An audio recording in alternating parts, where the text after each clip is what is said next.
If you didn't hear, you're going to hear it right now. Paul George, you know what I'm saying? Paul George is out for the remainder of the season. You know, I'm going to keep it all the way real with y'all, man. About time. About time the Sixers made the announcement. They made the announcement yesterday. You know what I'm saying? This isn't breaking news or anything, but I just wanted to talk about it, man. And by the way, hit that like button, hit the subscribe button if you will a diehard Philadelphia 76er fan or Phillies fan. We cover the Sixers and the Phillies on this channel. But yes, Paul George is going to be out for the remainder of the NBA season. Am I happy? I am, not because he's hurt. I'm happy because I don't want him to get even more hurt because we're trying to trade him in the offseason. You know what I mean? There's other reports that the Sixers are trying to trade him in the summer.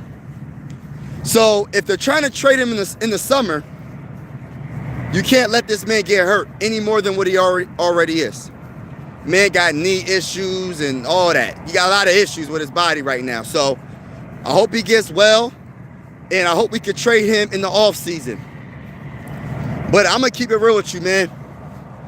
The Sixers as a whole is playing better than I have expected them to play. For them to be down pretty much half of their team, and they're still balling against teams like the Rockets. The Rockets, I think, are a little bit overrated. But for them to ball out the way they was, you know what I mean? The way they are, and push the Rockets to their limits. I'm talking about literally. It had to go to overtime for the Rockets to beat the Sixers. We're short-handed. We only had 9 players. And that's what makes me nervous about the Sixers right now. As a diehard Sixer fan, I want them to lose because I want to try to get our first-round pick. Because I want to get a Cooper Flagg, Ace Bailey. But I don't think they're going to lose enough games. They lost to the Houston Rockets in overtime. But to be honest with you, that could have been easily a dub. We got the Thunder next. And then we had this schedule where we can mess around and win like 4 games in a row. We got the Spurs. We got the Raptors. We got the Wizards. The Sixers can mess around, go on a 4-game winning streak and not be able to keep their first-round pick because in order for them to keep their first-round pick, they have to pick within the first 6 picks. If they're not, it goes to OKC. That's the only way they can keep their pick is if they're a top 6 pick. So they honestly have to lose, but I don't know because the Sixers are playing pretty darn good right now. They're playing pretty darn good. And this is without Joel Embiid, Paul George, Tyrese Maxey, Yabusele, Kelly Oubre Jr., Kyle Lowry, Eric Gordon. The list goes on, bro. Jared McCain. They were playing pretty good last night against one of the best teams in the Western Conference without any of their star players. By the way, if anybody's in the building, make sure y'all hit the like button if you haven't already. And consider subscribing. I go live for almost every Sixer game. I cover the Sixers and the Phillies on this channel. And I will be covering the Eastern Conference and Western Conference playoffs. Because you know the Sixers ain't going to be in the playoffs. We know the Sixers ain't making it to the playoffs. But I'm just saying, man, the Sixers, man, the announcement yesterday was Paul George being out for the season. What's going on, brother, man? What's going on, Cali? Yeah, so, like, Paul George is out, but I don't know why they didn't make this announcement earlier, you feel me? Paul George, that was just a bad signing, man. I don't even really want to talk about Paul George. Like, the whole signing is just, it's a bad contract. Now, I'm glad that the Sixers are not going to try to force him out there to play when he's injured. Because, like I said before earlier in the live, we want this man to be healthy because you know the other NBA teams that's going to want to trade for him is going to want to look at his medical, like his medical. They're going to want to look at his medical. So in order for them to get that big contract, because it's still 3 years, $50 million a year, who would want that contract if you don't know what's going on with his medical? So, but shout out to everybody in the building. Please make sure y'all hit that like button. hit that subscribe button. Trying to get to my first 300 subscribers on this channel. And like I said, I cover the Sixers and the Phillies on this channel. But yeah, man, shout out to each and every one of y'all that's in the building. What's y'all opinion on Paul George? How do y'all feel about Paul George right now? About him being out for the season?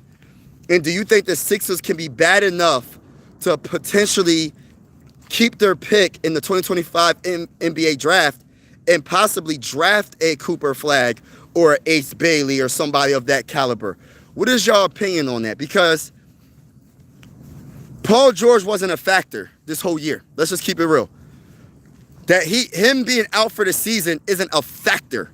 You get what I'm saying? He wasn't the reason why we won, but he could have been the reason why we lost a couple of times too.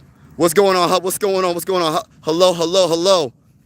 You know what I'm saying? Make sure y'all, when y'all come in the building, make sure y'all hit that like button. Consider subscribing. I cover the Sixers on this channel. I cover the Phillies on this channel. Right now, I'm talking about the Sixers. I'm talking about Paul George being out for the season. But yeah, Paul George was not a factor on why we won or why we lost because what am I doing? I'm just walking around talking about the Sixers.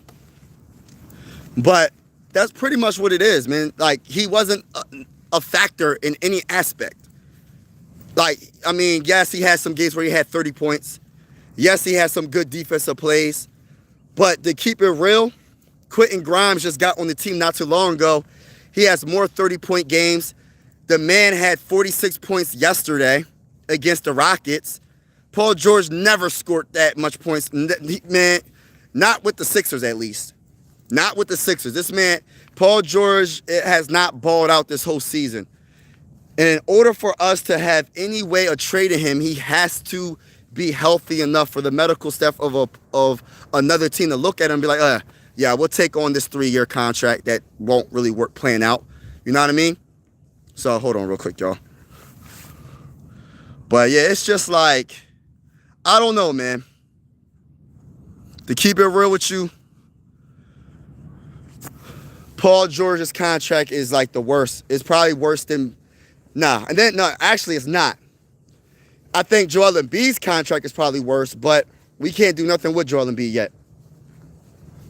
But we talking about Paul George right now. PG8 MVP PG, Podcast P, PG13, you know. We talking about PG13 right now. And PG13 is he's not doing anything because he's out for the season. Even when he was playing, he wasn't doing anything. Not enough to make us win. Yes, he did have a couple of games. I will admit, he had a couple of good games, but that's not good enough to be a max player. A couple of good games is not saying much. That's not saying anything, bro. So I'm so freaking ecstatic and happy that he is out for the season. Not because I want him to be hurt. It's because I want him to heal up so we can trade him. That's pretty much what it is. So I just want to make sure that's clear because I don't want people thinking that I'm wishing injury on nobody. I don't wish injury on nobody. But we need to trade this man in the offseason. But I'm happy. I'm happy about the whole thing, man. I ain't going to sit here and lie. I'm happy about, not the whole thing. That's not true. I wish the Sixers were contenders. I wish the Sixers were a top team in the Eastern Conference right now. But they're not. And I just got to, and we all as Sixer fans have to face reality to what the situation is. And the situation is this, and we're bad. The Sixers are terrible. The Sixers will be terrible for years to come if they don't trade Paul George in the offseason and possibly trade Joel Embiid in the offseason. And on top of that, if we don't get a top 6 pick in the 2025 NBA draft. So that's pretty much it, man. I'm going to keep it all the way real with y'all, man. But I am happy the Sixers finally is going to keep Paul George out for the remainder of the season. I wish they would make an announcement when it comes to Tyrese Maxey, but they probably won't. But let me just talk about the Sixers like as a whole right now. Like when it comes to the team, the players that are playing right now, man, they're balling right now. Specifically, Quentin Grimes, Jared Butler. Jared Butler and Quentin Grimes were definitely playing really well. Jalen was playing outstanding. Alex Reese was playing solid. They were playing, Jeff Dalton Jr., he was playing pretty good as well. But Jared Butler and Quentin Grimes, mainly Quentin Grimes, but Jared Butler has some plays where I'm like, oh, okay. He can definitely be our backup point guard for the future. Quentin Grimes could potentially be a star. Like this man can do it all. This man can literally score any way he wants to. And for Quentin Grimes to be traded to the Sixers, that was a steal. See, that's the reason why I'm like, I can't fault Daryl Morey too much, because he made that trade and he pretty much he fleeced the dang on Mavericks. Like Quentin Grimes for Caleb Martin? What? That was a bona fide. That was not a smart move by the Mavericks. The Mavericks just jacked their whole team up, man. But that's pretty much all I have to say, man. Hopefully y'all have a wonderful day. And as always, God bless. I'm out.